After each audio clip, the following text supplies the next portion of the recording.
Hey everybody, it's Never. And I've just got some stuff going on in the background here, whatever it ends up being. In fact, I'm doing this part first, so I don't even know what it's going to be. But I wanted to talk today about something. Actually, this is the third time I'm trying to make this video, because I wanted to talk about this for a while. And I've made 2 other attempts to make this video, and they just didn't quite turn out how I wanted. So I'm going to try going about this a little bit of a different way. I guess first off, I'm going to start talking about something called the pride cycle. And then I'm gonna talk about what that is, how it relates to essentially people's contentment with the game, with World of Warcraft, the game that we always talk about, and then what we can do about it, and then a little bit about our perspective versus Blizzard's perspective on some things, just to kind of get some opinion out there, really, and to maybe clear up some things that some people might not know. So the pride cycle, what it is it kind of goes like this. Life is fine, okay? Life is good. Everything's working for you. Nothing to really worry about. Things are good. When life is like that, after a while you start to take it for granted. And then you start to get irresponsible. And, you start not being as careful with some things. And then something happens. And it's usually something bad. And you got to deal with that. And dealing with that makes you realize how great it was before that happened. And then, in order to fix it, you kind of get a little humble. And then you usually need some help from somebody, or you really need to change the way you do stuff in order to take care of it. And then over time, things recover. And then after a while, life is good again. And it stays good for a while. Then you get used to it, and you start to take it for granted. You get irresponsible, and the cycle keeps on going. So that happens to all of us in just about every area of our lives. As soon as things are good, we stop forgetting about how great that is, because it becomes the norm. And that's kind of a problem. So I'm going to relate this to Mists of Pandaria. So most people, if you look at how many subscribers the game has had over the course of its history, it kind of peaks around Wrath of the Lich King time, and then it starts to fall down after that. And in Mists of Pandaria, it was like the lowest subscribers it had had since like the transition from Vanilla to Burning Crusade. And then it jumped back up for Warlords of Draenor. But here's the thing is, because of that, people are widely regarding Mists of Pandaria as the worst expansion in WoW. Some people might say it's Cataclysm, but I'd say most people say it's Mists of Pandaria. So let's talk about what's actually bad about Mists of Pandaria. Some of this is subjective and really to me, but some of it, I think some of these things are really kind of universal. Number one is the theme. And, I was a kid during the 80s. And so I have seen, like, Karate Kid and Ninja Turtles and everything like that to death. I'm really over that whole thing. The whole, pseudo-Asian ninja kung fu type of stuff. I mean, yeah, that was, like, cool for me, like, 20 years ago. And so I'm just really, really over that. And I think a lot of people are, too. Some people really love that, but that's the sort of thing where I think most of us can only really be kind of thrilled about that for so long before it just kind of gets old. The next thing is Lore Walker Cho. I hate him and I want to hold his head underwater. And, he's pretty much the very worst thing about Mists of Pandaria by quite a margin. The next thing is the music, kind of for the same reason as the theme. I'm just sick of that kind of music, and I never really liked it anyway. That's more on me. Then we get into stuff that's kind of universal outside the theme. That's dailies. People are just tired of the dailies, just doing dailies and dailies and dailies everywhere. And the funny thing is, people are actually asking for more dailies now. And then I'll get back to that. The next thing is meaningless quests. And what I mean is, like, we go through, like, Wrath of the Lich King, and it's like, go fight all of these, go fight these Vicrolls, and go fight off the Scourge, and fight the trolls, and you just go fight stuff, because that's really, I mean, it's not called, World of Chorecraft, okay? It's called World of Warcraft, so we're supposed to be fighting stuff, and it's supposed to be awesome. And there just wasn't a lot of that in Mists of Pandaria. It was mostly us going around and just doing chores for the pandas, and so it really kind of felt like a bunch of Mr. Miyagi bullcrap, wax on, wax off, paint my house, and weed my garden, and shine my shoes, and all of a sudden karate. And that's really the approach that it kind of took, is like, hey, look, you're level 90 already, and all you did was all my chores. And people don't really like that. It's meaningless quests, but then again, there actually is a time for those, and I'll get back to that. The other thing is Garrosh. You see, because Cataclysm was like the Thrall show, and then Mists of Pandaria has been like the Garrosh show, and I hate Garrosh, and I think a lot of people hate him too.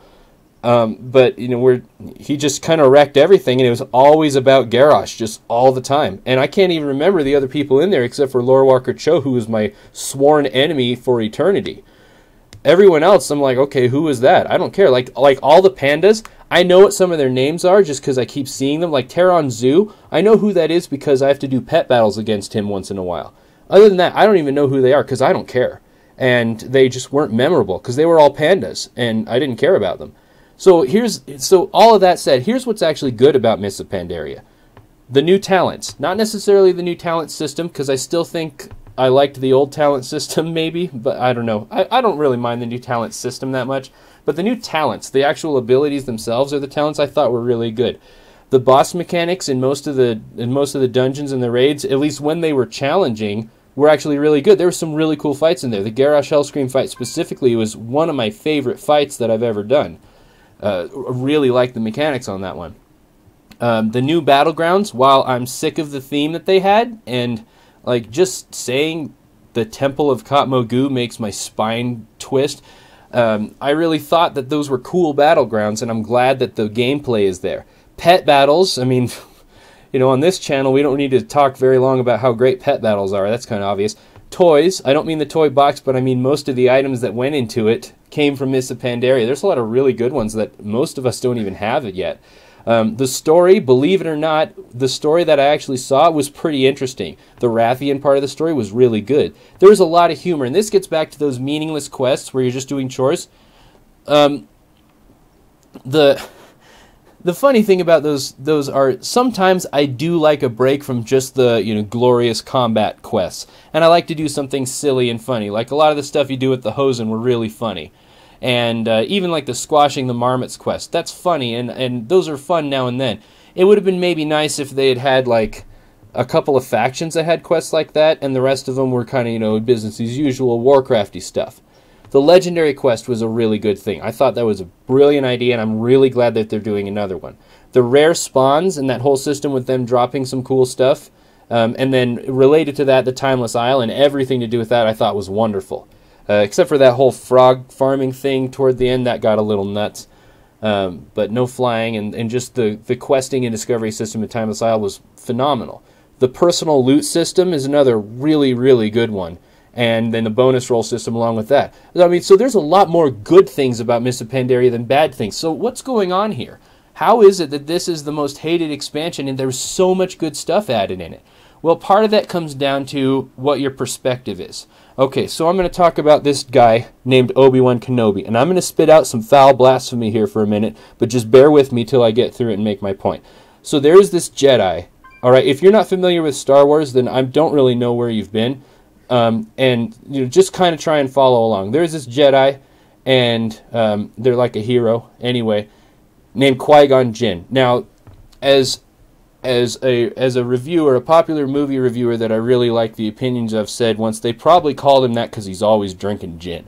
So Qui-Gon Jinn, he is, and I'm sorry for this, but he's my favorite Jedi. Now I know, okay, throw stuff at the screen because of what I said, but he's my favorite Jedi because of two reasons. Number one, he doesn't care. He does not give a crap about what the Jedi Council think or say. He just does what he thinks is right, and I really admire people that just think for themselves and stick to what they think. If you want to make me like you, that's one of the best things you can do. Number two is that he wasn't blind about stuff. He saw what was happening. He saw what was coming, and he's trying to warn people. And he doesn't care how it makes him look. He just wants to do the right thing, and whatever comes from it. So here he is. He's just doing his thing, and none of the other Jedi trust him. Even his little home slice, Obi-Wan Kenobi, when he was like a young Jedi, he's like, man, yeah, my master Qui-Gon, he's kind of a ding-a-ling. And, but he still kind of went along with him. And so then, fast forward a long time later, Obi-Wan Kenobi's now like this, Jedi master, and he realizes Qui-Gon was actually pretty great. I took him for granted. And so then, he's talking to Luke Skywalker, and he's telling him, hey, what happened to my father? Luke asks him, and he's like, oh, a young Jedi named Darth Vader betrayed and murdered your father. Which is a lie. Okay, Obi-Wan Kenobi's a liar. But here's why he did that, is he says later on, he says, what I told you is true from a certain point of view. And when you think about it, yeah, that's, okay, I get it. I get where you're coming from. Anakin Skywalker, Luke Skywalker's father, he changed who he was through some choices he made and became Darth Vader in kind of like this really, really badly acted section of a really bad movie. And so he changed, and yeah, in a way, the identity, Darth Vader, the person he became, kind of killed off the old one because he's no longer that person anymore. I get it, he's protecting Luke, but really, that is true from a certain point of view. I wouldn't even say it's true, I'd just say it's accurate from a certain point of view. And so that's a really important thing to understand, is that your perspective makes a big difference on how you look at stuff. Because as soon as Luke learned the truth about that, what really happened, it changed how he felt about his father. He suddenly had a lot of compassion for Darth Vader, the bad guy, because now he realizes, oh man, this is my old man here, and I can't kill him. And so it makes him, it changes who he is, and that's a good thing. So as far as that relates to the game, getting way back to topic, is we tend to remember the stuff that stands out to us. Why do we forget about all that good stuff in Mists of Pandaria and just remember the bad stuff? It's because it's in our face. All those bad things, you hear the music constantly. The dailies are what you do every day.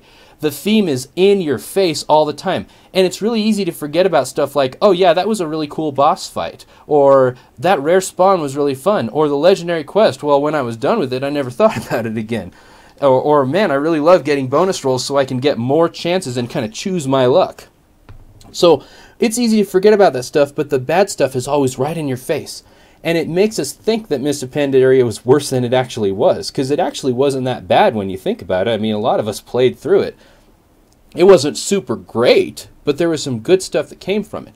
And so this also affects us in a lot of other ways. Like, my class is bad at PvP because it got a nerf. And that might be true. Your class might have gotten nerfed in PvP, but it's still fine at everything else it does. Not always, but that's generally how it works, is we tend, one thing changes, we think the sky's falling, and we think it affects everything else. I'm going to talk about another thing called confirmation bias.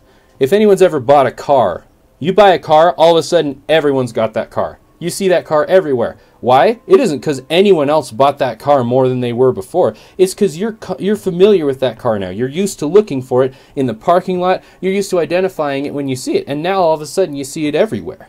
You start watching a TV show and you're thinking, oh yeah, now everyone's talking about this TV show. No, you just notice it now because it's part of your life. And so that works in with confirmation bias. Here's how that functions. Somebody says warlocks are OP. You fight a warlock and you lose. Or you have a hard time beating the warlock. And, oh wow, someone said that and I just experienced it. Maybe it's true. And so then someone else says warlocks are OP, and you think, yeah, I heard that, and I think I experienced that. And then a warlock kills you in a battleground while you were like at 10% health. And then you're thinking, man, warlocks really are OP. It doesn't mean it's true. It's just because our brains have this thing that they do. They try to remember the stuff that they think is important. Our brains they help us out that way, because that's why time goes quicker as you become a grown-up. Let me tell you, as you get older, every year takes way less time. It's not because it takes less time, it's just because you see the same things over and over again, and before you know it, your brain's dismissing almost everything that happens to you every day because you've seen it before. It's not new or interesting, it's not a big deal. It doesn't mean that these things are true, it just becomes true in your mind because you only remember the things that support this argument.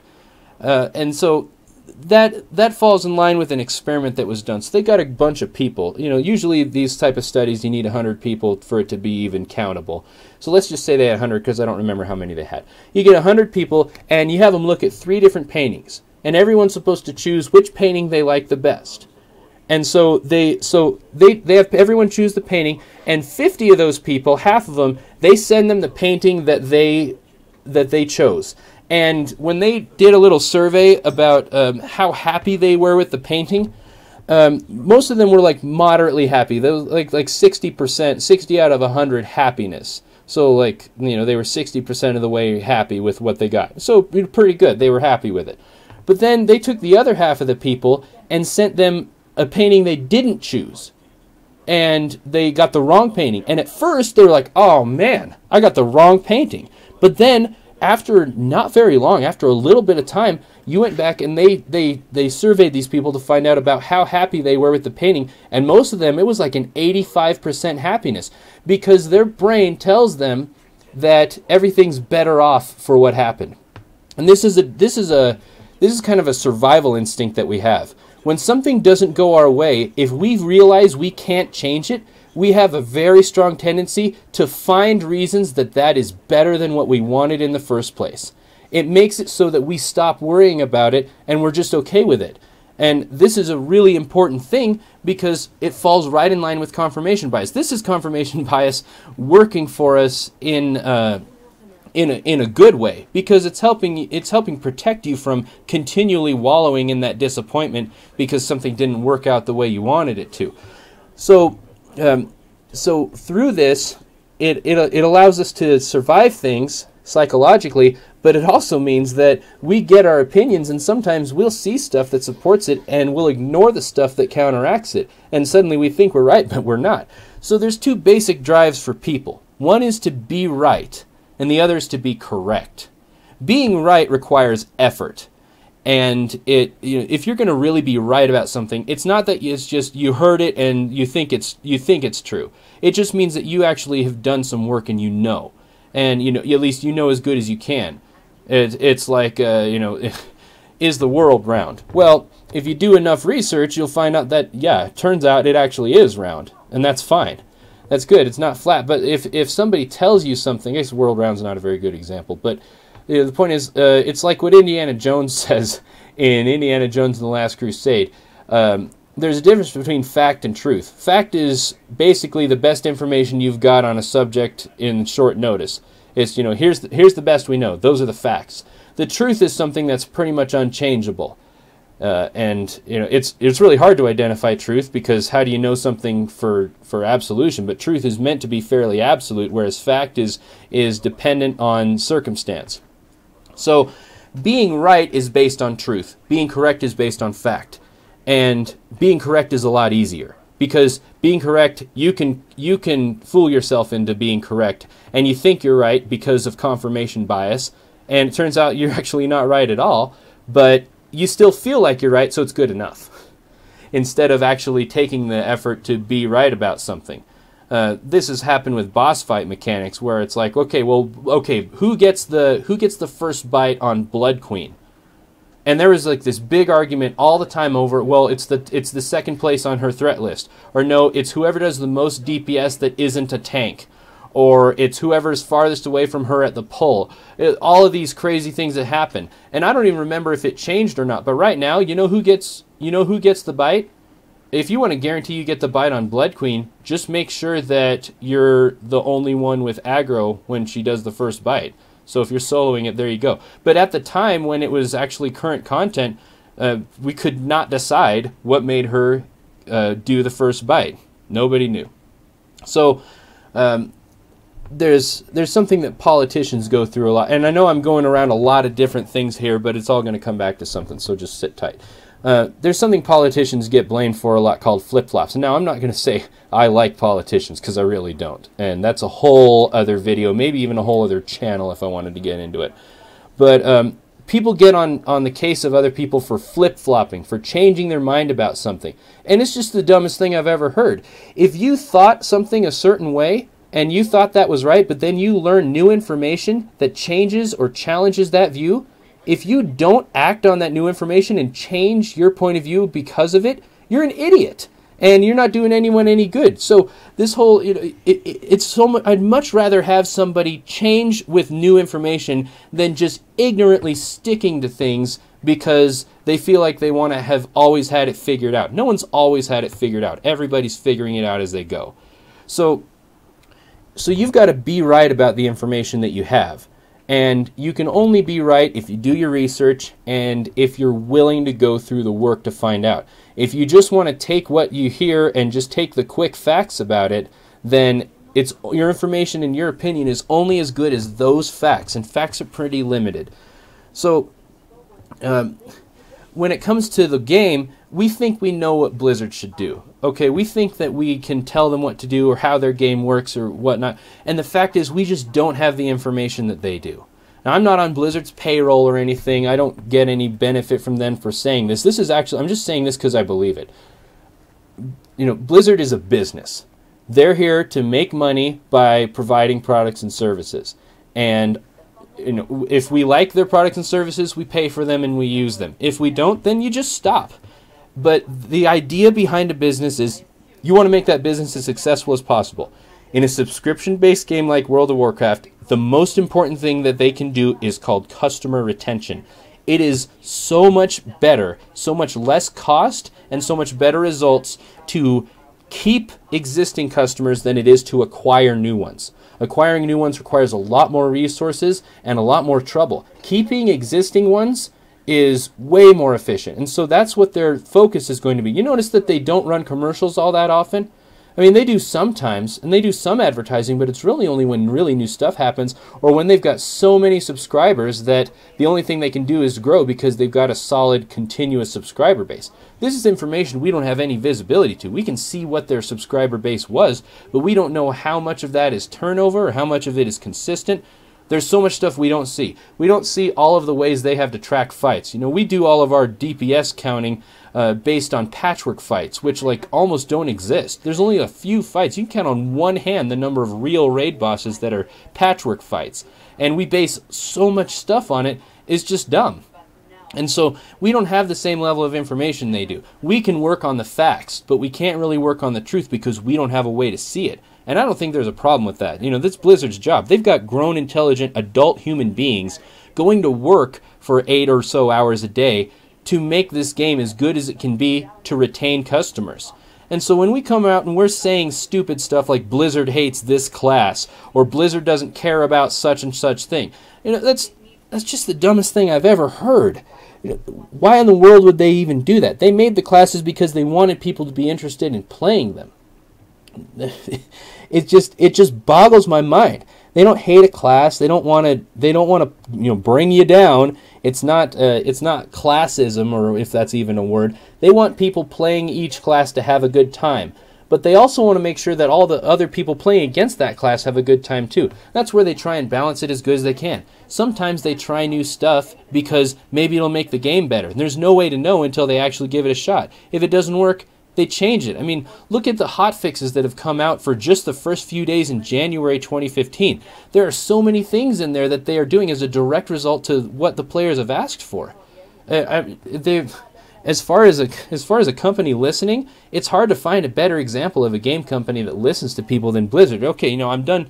I've tooted Blizzard's horn enough, but they're doing the best they can, and they're doing a lot better than almost any of us could. I'm going to give you an example of that. And I consider myself a pretty clever person, and I might be wrong about that, but I've been frustrated forever about the Headless Horseman's mount. I've wanted that mount for so long. I can't even like ninja loot it if I want it because of how rare it is. I've never seen it drop in like 9 years. I don't even think the Headless Horseman's been around that long, but for however long he's been around, I've never seen the mount drop, not even once.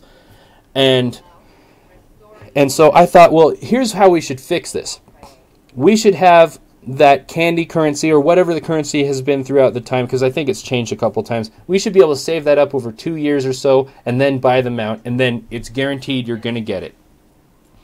And I thought for a long time that was a really good idea. But then I learned a little bit more about how this sort of stuff works, and it turns out that that's a really bad idea. And so I'll tell you what I actually think we should do instead in a minute. I'm going to bring this around to something that I learned when I was learning how to do fiction writing. And that is the concept of something that happens with beta readers. Now, a beta reader is somebody who reads your stuff when it's like almost ready to be done. You know, they're beta testing it essentially. So it's there, it's workable, it's mostly complete, but you want to get some final input from some people before you really go through and make the finishing touches. In case you got to make any big changes, you don't have to do it and kind of tear everything apart again. So beta readers, a good beta reader doesn't give a crap about telling you what's good in the book. Okay, if they don't talk about it, then it's fine. But they're there to tell you this character was boring, this scene doesn't make any sense, you know, you didn't make any sense out of this part didn't resolve. Those sort of things are really good. Saying that a character is doesn't fit in with the theme, or that they don't have a consistent personality, that's really useful stuff. But here's the thing about beta readers, and I want to say this very carefully so that you understand it, because it applies to a lot of things in life. When your beta readers tell you there's something wrong with your story, they are almost always right. When they try to tell you what to do about it or how to fix it, they are almost always wrong. And that's because they don't know the whole truth of it. They can't see all the stuff that you can. When you're writing a novel, I mean, you've got so much stuff in your head. If you're doing it right, you have so much backstory, so many extra things that no one will ever see, but it's necessary to make it work and to make it feel alive and feel complete. And you've got all that information. Somebody just reading the book, they don't have all of that stuff behind it. It's the same thing with World of Warcraft. There's a good deal more transparency to parts of World of Warcraft than there is with novel writing in some ways. But the thing is, Blizzard's really good about asking for our opinions, and they even want to know our suggestions on how to fix stuff. But I have very, very rarely seen Blizzard implement something exactly as it was requested by players, because we don't see the whole picture. We don't know what's coming, and we don't know the way that these things affect everything else. It's like bag slots. People have been arguing and begging Blizzard to make the 16-slot backpack that you start with in the game bigger. And for a long time, they just ignored it and didn't do anything. And then they finally explained why. They've tried to do that several times. Every time they try and make that bag hold more stuff, it breaks the whole game. Big time. And it's not worth the trouble. It's not worth the resources economically to waste time figuring out how to do that. They just make bigger bags for the other slots. It's effectively the same thing. So what? This bag only holds 16. Who cares? It still works. And so there's other stuff like that that affects these things that we don't see. You know, they don't hate classes. They don't do this to bring us down. They're not trying to alienate us. They're trying to let us have a good time and want to keep playing the game. And they're really doing the best they can. But here's the thing to remember with all of that. Blizzard is capable of making mistakes. And they've made mistakes and they've admitted it. And they've talked about stuff they did that just didn't work out very well. And so you think, well, Blizzard should make this change. You know, well, there's not enough resources for it. It's like the dance studio. Do you want the dance studio or do you want garrisons? The dance studio, it would be cool, you know, maybe for some people. I don't really know if it would get a lot of use. People would make a few dance videos and then it'd probably be kind of over. Maybe not, I don't know. But, you know, if you want the dance studio, you got to give something else up because those resources would have went somewhere else. And then the argument comes, well, can't Blizzard hire more people? Yeah, they did.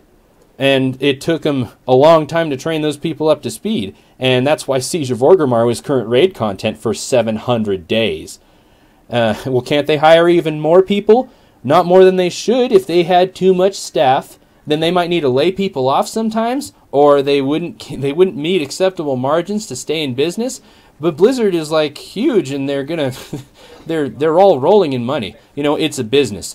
There's that whole side of it that we don't have a lot of visibility into. We've got some, especially if you're like a shareholder or something, but you know, the point is it's always an iceberg. There's a little bit above the surface that you can see, but you don't know what's underneath it, and what's underneath it's always a bigger deal than what's above it. So, how can we help with this? What can we do about it? Okay, well, here's what you do. Here's how you deal with all of this stuff with our perception of how the game works. Because bringing this back to the Pride cycle, you know, we think that there's new stuff coming out in the game right now. Like Warlords of Draenor just came out, and, you know, this is even starting to happen already. And at first, you know, subscriptions just jump way back up there. It's back up to 10 million people. Everyone thinks the new stuff is great. They're so excited for it. And what's starting to happen now is people are used to the stuff. It's not new anymore. You know, we already have our garrisons. We're used to that. We've already got all of the new, like, you know, Timeless Isle type of questing everywhere. We're used to that. We've gotten a lot of the treasures. We're already mostly, you know, lots of guilds have cleared High Mall, and they're starting even in on Mythic. Like, even the average guilds are doing heroic stuff now. So it's not new and precious anymore. It's pretty normal. And we're starting to get complacent and take it for granted. and we've already forgotten about all the new stuff that we have because it's normal, and now we're going to start complaining about everything until 6.1 comes out, and then the whole cycle will start again. So if we want to help out with this, you can help yourself out just now. I mean, don't even worry about other people. If you just want to help yourself out, keep stuff in perspective. Be an adult and realize this really, really important thing, okay?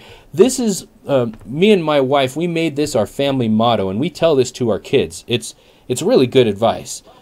It's, you can't always get what you want. And as soon as you accept that, life is so much easier. You're like, you try to get what you want, but if you can't, that's cool. Just deal with it. Keep things in perspective and just deal with it. Blizzard's doing the best job they can. And, give useful feedback on the forums, on Twitter or whatever. And I'll talk about what useful feedback consists of in a minute. But do the stuff that they ask for. They're doing the best that they can. And it's not an easy job with all of these people looking in and judging every little thing that you do all the time. And I'm not saying, oh, poor Blizzard, give them some slack because it's really hard to be a Blizzard dev. They signed up for that. That's their call. But understand it for what it is. They're not going to screw over a class just because they hate it. That's stupid. I don't hate one of my kids any more than the others. I don't really hate any of my kids, but I guess that's another video, is what my kids do. Kids are crazy. I say that, kids and having a family is what life's all about, and you will get the best and worst experiences possible from that for the most part of the average human being's existence. But anyway, useful feedback that you can give to Blizzard, it goes something like this. You state a problem or something that you want. You explain why it's a good idea or why that's a problem. Then you give some suggestions on some ways to address it, and then you be a grown-up and realize that there's priorities, and that may not be an important thing to deal with, or they may not do it the way that you want. Like, for example, I was talking about the Headless Horseman's mount. Here's a really simple way that they could fix that without doing some crazy thing with the currency. Because if you just have a big pile of currency you can save up, suddenly everyone has that mount, and then I don't care about it anymore. I like the mount because it's rare, and it's cool because you don't see it very often. If everyone had it, then it wouldn't be special anymore. And so having everyone save up for a currency, yeah, it'd be cool for 2 more years, and then it would be boring. And so here's what you could do to fix that. Just make it tradable. It's that simple. No, it won't flood the whole game with those mounts, because it will not make the mount drop any more than it already does. You will have a slightly higher probability of seeing that mount in the world because you won't have as many people getting the mount and already having it and having to delete it. Instead, you have 99% the same amount of mounts will be in the game. It's just that the people that want the mount will get it because they can buy it with gold. The people that don't want the mount will get gold because they don't care about the mount. Nothing changes. It's just that the people that want the mount get it. The people that don't care about it get something just as valuable. Making it tradable solves the whole deal. Blizzard may not see it that way, and there might be reasons I haven't thought of that make that a really crappy idea. But the short of it is, that would fix the whole thing. It's such a better idea than the first idea I had. And you can see this idea in action with like battle pets. There's still a lot of battle pets that are just as rare as they ever were. It doesn't mean there's more of them. It just means that different people have them, people that really care about them. I got an Emerald Whelpling from my Satchel of Savage Mysteries from tanking a heroic, at 2 o'clock in the morning. And, man, that's like a 3,000 to 6,000 gold pet. I could have sold that sucker, but I actually wanted to keep him, so I kept him. But the point is, I could have sold him, and nothing would be different. It would just mean that somebody else has him instead of me, and I've got gold that I have instead of someone else. The economy stays perfectly balanced like that. So, that's how it works. One thing that I would make a suggestion on for Blizzard is I really like not having flying, but I think that flying is a thing. We need to have it. So here's what I would do with flying. This is one idea. I've got a couple of them, but here's one. There's an item called Aviana's Feather. Launches you high into the air and deploys magical wings, lets you like glide down like a goblin glider, but it gives you a nice altitude to start with, and you glide down, and it lasts for 2 minutes, and you can just glide till you land. 10-minute cooldown. It's wonderful. If I really need to fly somewhere and get somewhere quick, I use that item, and then I'm there and I'm done. I think it would be really nice to just have a baseline ability for all players that makes their flying mount do that. You get on your flying mount, it launches you in the air, and you glide down to wherever you want to go. Give it a 5-minute cooldown, but that would be enough flying to pretty much get anywhere you want to go. The only difference is there would be certain zones in the game that would have full-time regular flying as we know it, like the Storm Peaks or Netherstorm, or Old School in the Grand in Outland, and that's even a debatable one. You know, some places are really designed and have to have flying to work. Other places, you could just have that cooldown-based flying, and I think it would kind of be the best of both worlds. Because having to ride around or use flight paths has made Draenor feel really special and really kind of heroic to me, and I really enjoy that a lot. So that's flying. But I'd suggest that to Blizzard, give a couple of ways to do it, and then let them take it and do what they want with it. You know, this isn't saying you can't disagree with Blizzard, because you can. And you should disagree with Blizzard if you disagree with them, but not just because someone else tells you to do. You know, do it like an adult, be reasonable, don't be childish. Don't get stuck in the pride cycle. Just because we're not, you know, really impressed with the new stuff in the game, you just remember how much you really like having your Garrison bodyguard around. Or if you don't have one of those, you just remember how much you like all of the new, you know, remember how much you like transmogging, for crying out loud. Do you remember back before there wasn't transmogging? I can't even imagine the game like that now, because transmogging was such a necessary integral feature. It was the best thing that ever came out of Cataclysm, I'll tell you that. So anyway, I've gone on long enough, but that's the pride cycle, and that's how it affects us. We get complacent with the game, and we start to take stuff for granted, and then we just complain about everything, and we say stupid stuff like Blizzard hates classes, and that's just absolutely dumb.